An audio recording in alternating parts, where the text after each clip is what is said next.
उत्तराखंड में एक तो सरकार कंफ्यूज, सरकार के मंत्री कंफ्यूज, उसके बाद सरकारी अधिकारी कंफ्यूज, यानी नीति बनाने वाले और नीतियों को लागू करने वाले दोनों ही वर्ग कंफ्यूज हैं। और जब ये कंफ्यूज होते हैं तो स्थानीय नागरिक भी कंफ्यूज होते हैं। अब इतने सारे कंफ्यूजन के बीच में यात्री भी कंफ्यूज हैं जिन्होंने यात्रा करनी है उत्तराखंड में। इतने सारे कंफ्यूजन्स को देखने के बाद हमें एक गाना याद आता है, गाने के बोल याद आते हैं जो 3 इडियट्स फिल्म में दिखाया गया है। उसके बोल कुछ इस तरीके से हैं, कंफ्यूजन ही कंफ्यूजन है, सॉल्यूशन कुछ पता नहीं। अब ये कंफ्यूजन हो क्यों रहा है? इस कंफ्यूजन की वजह क्या है? सरकार क्यों अपने फैसले से पलटने की कोशिश करती है? और केंद्र सरकार की क्या नजरें उत्तराखंड की यात्रा पर टिकी हुई हैं? और क्यों PMO office, prime minister office खुद मॉनिटरिंग कर रहा है? इन सारे तथ्यों के साथ मैं आपके सामने उपलब्ध हूं। अपने प्रकरण को आगे बढ़ाऊं उससे पहले आग्रह, खबर यदि पसंद आए तो इसे लाइक जरूर कीजिएगा, इस पर अपनी राय जरूर दीजिएगा और साथ साथ अगर चैनल पर आप नए हैं तो इसे सब्सक्राइब आप जरूर कर लीजिए।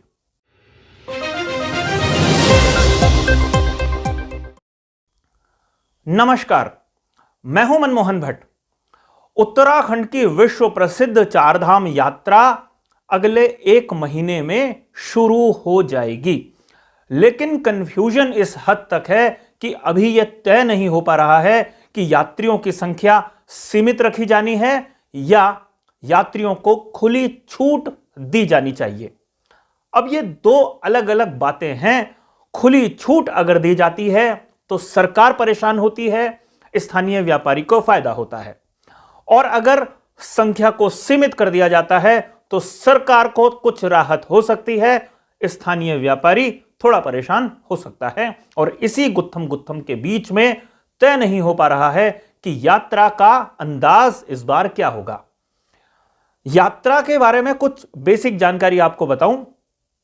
यात्रा पर इस साल पीएमओ, जिसे प्राइम मिनिस्टर ऑफिस कहते हैं, वो खास तौर पर नजर रखेगा। दूसरी महत्वपूर्ण बात, जो आपदा प्रबंधन से संबंधित एजेंसियां होती हैं या फोर्सेस होती हैं केंद्र सरकार की, वो सारी अलर्ट मोड पर रहेंगी। उत्तराखंड सरकार की एजेंसियां या एसडीआरएफ तो अलर्ट पर होगी ही। इसके अलावा जो केंद्र का स्वास्थ्य महकमा है उसकी भी एक बड़ी नजर उत्तराखंड की चारधाम व्यवस्था में रहेगी, यात्रा में रहेगी। और एम्स ऋषिकेश बहुत सारे स्वास्थ्य से संबंधित बातों को गंभीरता से देखेगा। इसका प्रमुख कारण यह है कि 2022 में जब यात्रा चली थी, 250 से ज्यादा तीर्थ यात्रियों की जान चली गई थी और उसके बाद यात्रा की व्यवस्था पर प्रश्न खड़े हो गए थे। इस बार यात्रा संचालित हो उससे पहले राज्य सरकार ने भी अपनी तैयारी मजबूती के साथ की। तमाम बैठकों का दौर अभी भी जारी है। पहले कहा गया कि यात्रा सीमित दायरे में होगी, या कह लीजिए कि ऑनलाइन रजिस्ट्रेशन होगा। जिनके रजिस्ट्रेशन होंगे उन्हीं को यात्रा में अगले पड़ाव पर जाने की इजाजत दी जाएगी। जब यह बात हुई तो जो स्थानीय व्यापारी हैं, नेता हैं, वो थोड़े नाराज हो गए। उन्होंने सरकार के खिलाफ दबाव बनाना शुरू किया, उनके खिलाफ आंदोलन शुरू किए। अभी भी हमको जो जानकारी मिली है उसमें जोशीमठ, जो बद्रीनाथ धाम का एक प्रमुख पड़ाव है, गुप्त काशी और रुद्रप्रयाग जो केदारनाथ धाम का एक प्रमुख पड़ाव है, उसके अलावा भी कई और दूसरे जगहों पर जैसे श्रीनगर में, वहां पर भी धरने, प्रदर्शन, आंदोलन की खबरें आने लगी हैं। और इस बीच डॉक्टर एस संधू जो राज्य के मुख्य सचिव हैं, उनसे एक प्रतिनिधिमंडल ने मुलाकात की है तीर्थ पुरोहितों के, जिन्होंने यह मांग की है कि यात्रा जैसे चलती है उसे वैसे ही चलने दिया जाए, उसमें कोई छेड़छाड़, उसमें कोई हस्तक्षेप राज्य सरकार ना करें। क्यों? क्योंकि इससे उनकी आजीविका, उनकी आर्थिकी प्रभावित हो सकती है। लेकिन सरकार ने एक बार प्लान बनाया था देवस्थानम बोर्ड का, अगर आपको याद होगा, त्रिवेंद्र सिंह रावत ने, और उस प्लान में यह था कि यात्रा को सुचारू रूप से चलाना है। तीर्थ पुरोहितों के दबाव के बाद पुष्कर सिंह धामी की सरकार ने उस देवस्थानम बोर्ड अधिनियम को वापस ले लिया था। यानी तीर्थ पुरोहितों के दबाव में सरकार बैकफुट पर आ गई थी। अब राज्य सरकार के सामने चुनौती यह है कि केंद्र सरकार उसके अलग अलग महकमों के साथ साथ प्रधानमंत्री कार्यालय सीधी नजर रख रहा है, और अगर कोई गड़बड़ हो जाती है तो उसकी जवाबदेही किसकी होगी, इस असमंजस में राज्य सरकार फंसी हुई है। राज्य सरकार ने रजिस्ट्रेशन प्रोसेस शुरू करने की बात ही की थी कि तीर्थ पुरोहितों का आंदोलन भी अलग अलग जगह चलने लगा, और तीर्थ पुरोहितों से सरकार थोड़ी सी डरती है। अंदाजा लगाइए, ये वही तीर्थ पुरोहित हैं जिनके दबाव में सरकार ने देवस्थानम बोर्ड के अधिनियम को वापस ले लिया था, और ये वही तीर्थ पुरोहितों की विधानसभा है, बद्रीनाथ विधानसभा, जहां बीजेपी के सिटिंग विधायक चुनाव हार गए थे, कांग्रेस चुनाव जीत गई। तो सरकार थोड़ा असमंजस में है, थोड़ा कंफ्यूजन में है कि आखिर उन्हें क्या करना है। अगर वो तीर्थ पुरोहितों की बात मानते हैं तो यात्रियों का हुजूम एक स्थान से दूसरे स्थान तक बिना रोक टोक के पहुंच सकता है और राज्य सरकार की परेशानी बढ़ सकती है। ऐसी परेशानी बढ़ने की कई बार जो संभावनाएं थी, आशंकाएं थी, वो पिछले साल यात्रा में सरकार देख चुकी है। अगर वो इनकी बात नहीं मानते तो एक दबाव राजनीतिक रूप से सरकार के ऊपर आ जाएगा। एक और घटनाक्रम इस साल के शुरुआत में जोशीमठ में हम सब लोगों ने देख लिया है कि जोशीमठ धंस रहा है। पूरी दुनिया भर में इस खबर की खूब चर्चा हुई। देश के, दुनिया के तमाम बड़े मीडिया संस्थान वहां पहुंचे, उन्होंने कवरेज किया।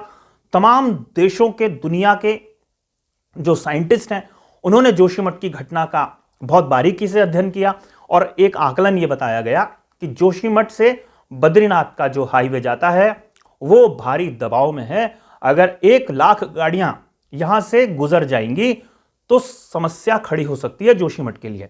1 लाख गाड़ियों की बात मैं इसलिए कह रहा हूं कि राज्य सरकार की जो अनधिकृत कह लीजिए या अनौपचारिक रिपोर्ट कह लीजिए, उसके हिसाब से भी 2022 की तीर्थ यात्रा में बद्रीनाथ धाम तक पहुंचने वाले वाहनों की संख्या लगभग 1 लाख के आसपास थी।